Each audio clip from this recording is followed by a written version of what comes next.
some people. Happy you're back tuning in.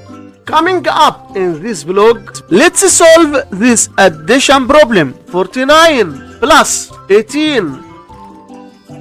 The ones place is on the right and the tens place is on the left.